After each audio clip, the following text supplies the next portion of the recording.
Ezekiel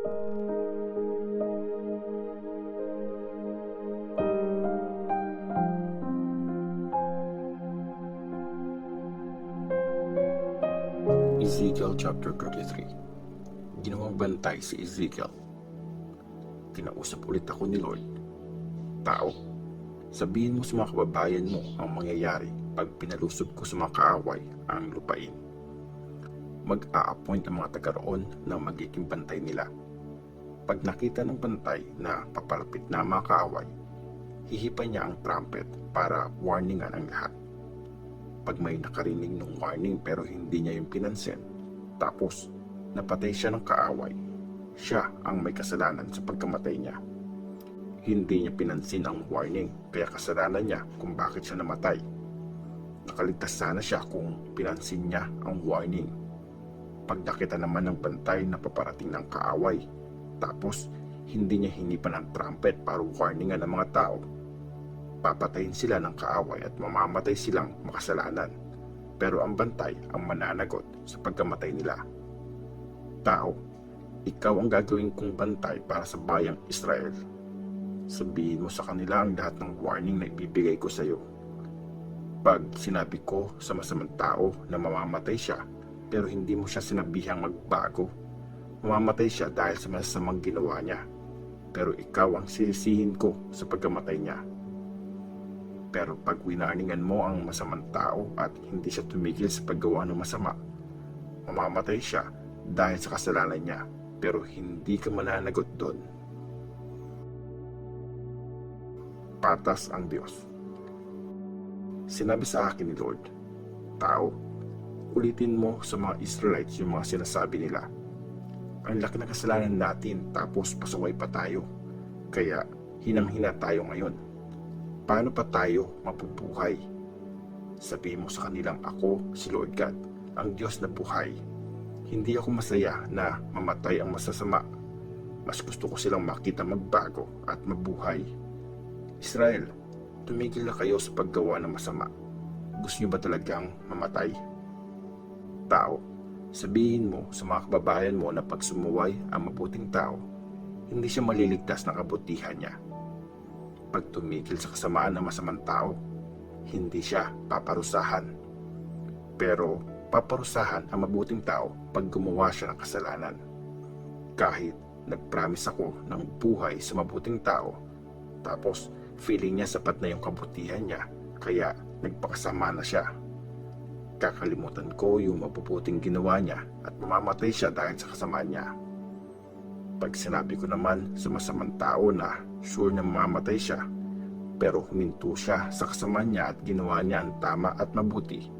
Halimbawa, binalik niya yung mga sinanla sa kanya at yung mga ninakaw niya. Tapos, sumusunod na siya sa batas at hindi na gumagawa ng mali. Mabubuhay siya at di mamamatay. Kakalimutan ko yung masamang nagawa niya. Mabubuhay siya kasi ginawa niya yung tama at mabuti. Pero sabi ng mga kababayan mo, di daw tama yung ginagawa ko, sila nga itong gumagawa ng mali. Pag tumigil ang mabuting tao sa paggawa ng tama, tapos nag-start siyang gumawa ng masama, mamamatay siya dahil doon. Pag tumigil naman yung masamang tao sa kasamaan niya at gumawa siya ng tama at mabuti, mabubuhay siya. Pero sabi nyo, hindi patas ang ginagawa ko. Bayang Israel, i-judge ko kayo base sa ginagawa nyo. Ang pagbagsak ng Jerusalem. Noong panlimang araw ng pang-10 buwan ng pang-12 years namin sa pagkakatapon, lumapit sa akin ang isang lalaki na nakatakas mula sa Jerusalem. Sabi niya sa akin, bumagsak na ang city. Noong gabi, bago siya dumating, na-feel ko yung kapangyarihan ni Lord. Umaga na nung dumating yung lalaki, tapos nakapagsalita na ulit ako. Ang kasalanan ng mga tao. Sinabi sa akin ni Lord, tao, laging sinasabi ng mga nakatira sa mga gumuhong city ng Israel, isang tao lang si Abraham, pero sa kanya binigay ang buong lupain. Marami tayo ngayon, kaya atin na itong lupain. Sabihin mo sa kanilang ito ang pinapasabi ni Lord God. Sinakain niyo yung karneng may dugo pa. Sinasamba niyo ang mga Diyos-Diyosan at pinapatay ang mga tao. Tapos ngayon, feeling niyo magiging inyo ang lupain. Masyado kayong umasa sa mga espada niyo at nagpakasama kayo. Nakikipag-sex kayo sa mga may asawa na. Tapos, iniisip niyo sa inyo itong lupain. Sabihin mo sa kanila na ako si Lord God at ako ang Diyos na buhay. Papatayin ang mga nakatira sa mga bumaksak na city at ipapakain sa mga bangis na hayop yung mga nakatira sa bukid. Yung mga nagtatago naman sa mga kuta at kuweba, mamamatay sa sakit. Wawasakin ko at pababayaan ang buong lupain at tatapusin ko ang pinagyayabang nilang kapangyarihan. Gagawin kong tiwangwang ang mga bundok sa Israel at hindi na ito madadaanan pa ng mga tao. Pag sinira ko at pinabayaan ang lupain at pinarusahan ko ang mga tao dahil sa kasamaan nila, makikilala nilang ako si Lord. Ang mensahe ng prophet.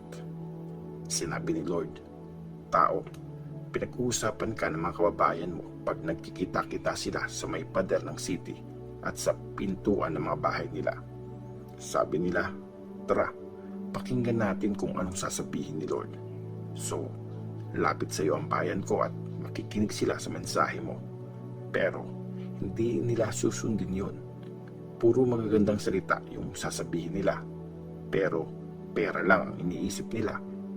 Sa tingin nila, para ka lang isang taong kumakanta ng love song. Maganda ang boses at magaling tumugtog ng instrument. Makikinig sila sa mga sinasabi mo pero di nila yun susundin. Pag nangyari na ang mga sinabi mo at sure naman na mangyayari, malalaman nilang isang prophet ang kasama nila. Ezekiel chapter 34. Ang mga shepherd ng Israel. Sinabi sa akin ni Lord, tao, pagsabihan mo ang mga leader sa Israel, ako si Lord God at ito ang message ko sa kanila. Paparusahan ko kayo mga shepherd ng Israel. Sarili nyo lang ang inaalagaan nyo, pero pinapabayaan nyo ang mga tupa. Iniinom nyo yung gatas nila. Sinusuot ang damit na gawa sa balahibo nila at kinakatay ang malulusog na tupa. Pero hindi nyo sila pinapakain. Hindi nyo inaalagaan yung mahihina. Hindi ginagamot yung mga may sakit o binibendahan yung mga napilayan. Hindi nyo rin binabalik yung mga naliligaw o hinahanap yung mga nawawala. Tapos, minamaltrato nyo pa sila. Dahil walang shepherd, napapunta sila sa iba't ibang lugar at nilapa ng mababangis na hayop.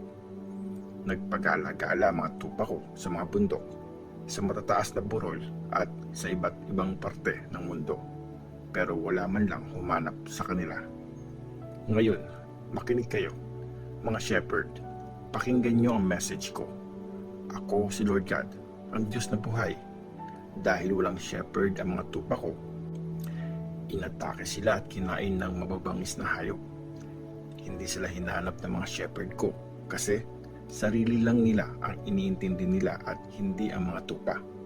Kaya makinig kayo sa akin, mga shepherd. Ito ang sinasabi ni Lord God sa inyo. Kalaban nyo na ako.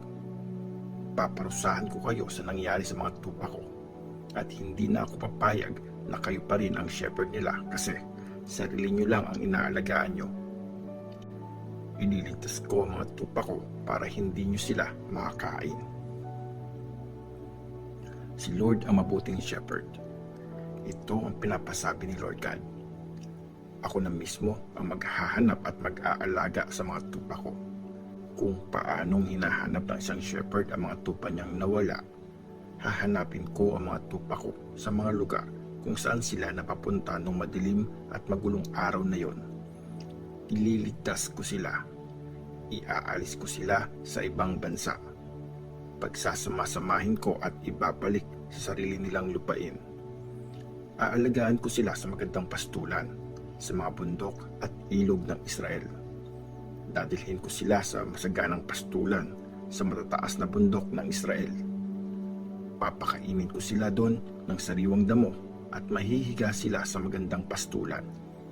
Ako mismo ang magiging shepherd ng mga tupa ko at ihahanap ko sila ng magandang pahingahan. Ako si Lord God at ako ang nagsabi nito. Hahanapin ko ang mga nawawala, ibabalik ang mga naliligaw, bebendahan yung mga napilay at palalakasin ko yung mahihina. Pero kakatain ko yung matataba at malalakas. Gagawin ko sa kanila kung ano ang deserve nila. Sabi naman ni Lord God sa mga tupa, ako ang magja-judge sa bawat isa sa inyo, sa mga lalaking tupa at kambing. Yung iba sa inyo, hindi na kontento sa pagkain ng magandang damo. Tinapakan pa yung mga damong natira. Ininom nyo yung malinis na tubig tapos dinudumihan nyo yung hindi nyo inainom. Alangan namang kainin ng ibang tupa ko yung damong tinapak-tapakan nyo at inumin yung tubig na dinumihan nyo. Kaya ngayon, ito ang sinasabi ni Lord God. Tingnan nyo, ako mismo ang magja-judge sa malalakas at mahinang tupa. Kinikit-kit nyo at tinutulak ng sungay yung mahihina kaya napalayo sila. Pero ililigtas ko ang mga tupa ko at di ko hahayaang maabuso pa sila. I-judge ko ang mga tupa ko at ihihiwalay ang mabubuti sa masama. Bibigyan ko sila ng shepherd na kagaya ng servant kong si David at siya ang mag-aalaga sa kanila. At ako, si Lord ang magiging Diyos nila at ililid sila ng isang kagaya ng servant kong si David. Ako si Lord ang nagsabi nito. Gagawa ko ng kasunduan para maging panatag na sila. Itataboy ko ang mabangis na hayop sa lupain para mamuhay ng safe ang mga tupa ko sa mga desert at makatulog sila sa mga gubat. Ibibless ko sila at yung mga lugar sa palibot ng banal na bundok ko. Bibigyan ko sila ng ulan sa tamang panahon. Pauulanan ko sila ng blessing. Mamumunga ang mga puno at tutubo ang mga tanim at mabubuhay ng safe ang lahat doon sa sarili nilang lupa. Pag pinalaya ko at niligtas ang bayan ko mula sa mga umalipin sa kanila, makikilala nilang ako, si Lord. Hindi na sila nanakawan ng ibang bansa at hindi nakakainin ng mababangis na hayop. Mabubuhay sila ng safe at walang kinakatakutan. Bibigyan ko sila ng saganang taniman para hindi sila magutom doon sa lupain. Hindi na rin sila iinsultuhin ng ibang mga bansa. Malalaman nila na kung si Lord ang kasama nila at silang mga Israelites ang bayan ko. Ako si Lord God at ako ang nagsasabi nito. Kayo ang mga tupa ko, ang mga tupa sa pastulan ko, at ako ang Diyos nyo, sabi pa ni Lord God.